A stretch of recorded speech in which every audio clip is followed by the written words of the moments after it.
ಇವತ್ತು ಎಲ್ಲ ಮಾಧ್ಯಮದಲ್ಲಿ ಕೂಡ ಪ್ರಕಟ ಆಗಿತ್ತು ಮತ್ತು ನಾವು ವಿಧಾನಸಭೆ ಅಧಿವೇಶನದಲ್ಲಿ ಕೂಡ ಇದ್ರ ಬಗ್ಗೆ ಭಾಳಷ್ಟು ವಿಷಯಗಳನ್ನು ನಾವು ಚರ್ಚೆ ಮಾಡ್ತಕ್ಕಂಥ ಸಂದರ್ಭದಲ್ಲಿ ನಿಕಟಪೂರ್ವ ಮುಖ್ಯಮಂತ್ರಿಗಳಾಗಿರ್ತಕ್ಕಂಥ ಸನ್ಮಾನ್ಯ ಶ್ರೀ ಸಿದ್ದರಾಮಯ್ಯನವರು ಭಾಳ ಸ್ಪಷ್ಟವಾಗಿ ಇದೇ ಸದನದ ಒಳಗಡೆ ಉಲ್ಲೇಖ ಮಾಡಿದರು.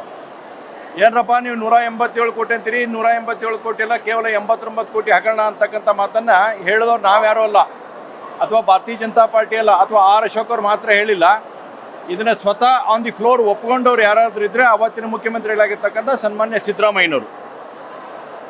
ಅವತ್ತು ಒಪ್ಕೊಂಡ ನಂತರ ಅವರನ್ನು ಸಚಿವ ಸಂಪುಟದಿಂದ ವಜಾ ಮಾಡ್ತಕ್ಕಂಥ ಕೆಲಸವನ್ನು ಮಾಡಿದವರು ಯಾರು? ಸನ್ಮಾನ್ಯ ಸಿದ್ದರಾಮಯ್ಯನವರೇ.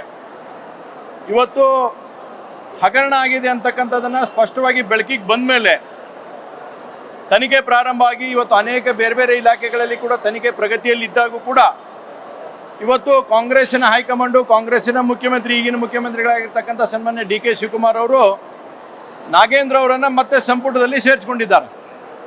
ನಾನು ಆಗಲೇ ಕೇಳ್ತಾ ಇದ್ದು, ಮಾಧ್ಯಮದ ಮಿತ್ರರು ಹೇಳ್ತಾ ಇದ್ರು, ಇಡಿ ಅವರು ಒತ್ತಡವನ್ನು ಹೇರಿದ್ರು, ಯಾರ ಹೆಸರು ಹೇಳ್ರಿ ಅಂತೇಳಿ.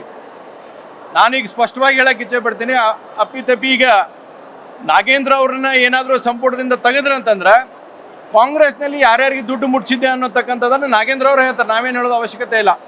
ನಾಗೇಂದ್ರ ಅವರೇ ಬಾಯ್ಬಿಡ್ತಾರೆ ಯಾರ್ಯಾರಿಗೆ ಮುಟ್ಟೈತಿ, ಏನಾಗೈತಿ ಅಂತಕ್ಕಂಥದ್ದನ್ನು. ಆ ಕಾರಣಕ್ಕಾಗಿ ಇವತ್ತು ನಾಗೇಂದ್ರ ಅವರು ಕೂಡ ಒಂಥರ ಕಾಂಗ್ರೆಸ್ಸನ್ನು ಬ್ಲ್ಯಾಕ್ ಮೇಲ್ ಮಾಡಿ ಮಂತ್ರಿಗಳಾಗಿದ್ದಾರೆ. ನಾನು ಇಷ್ಟೇ ಆಗ್ರಹ ಪಡಿಸ್ತೀನಿ, ಸನ್ಮಾನ್ಯ ಮುಖ್ಯಮಂತ್ರಿಗಳು ನೀವು ಭಾಳ ಕಡೆ ಧೈರ್ಯವನ್ನು ಮಾಡುವಂಥ ಪ್ರದರ್ಶನವನ್ನು ಮಾಡಿದ್ರಿ. ದಯವಿಟ್ಟು ಈಗ ಆ ಧೈರ್ಯವನ್ನು ಮಾಡಿ ಯಾರು ಭ್ರಷ್ಟಾಚಾರ ಕೋಪದಲ್ಲಿ ಸಿಲುಕೊಂಡಿರ್ತಕ್ಕಂಥ ನಾಗೇಂದ್ರ ಅವರನ್ನು ತಕ್ಷಣ ಸಂಪುಟದಿಂದ ವಜಾ ಮಾಡಬೇಕನ್ನತಕ್ಕಂಥ ಆಗ್ರಹವನ್ನು ಭಾರತೀಯ ಜನತಾ ಪಾರ್ಟಿ ಮಾಡುತ್ತೆ.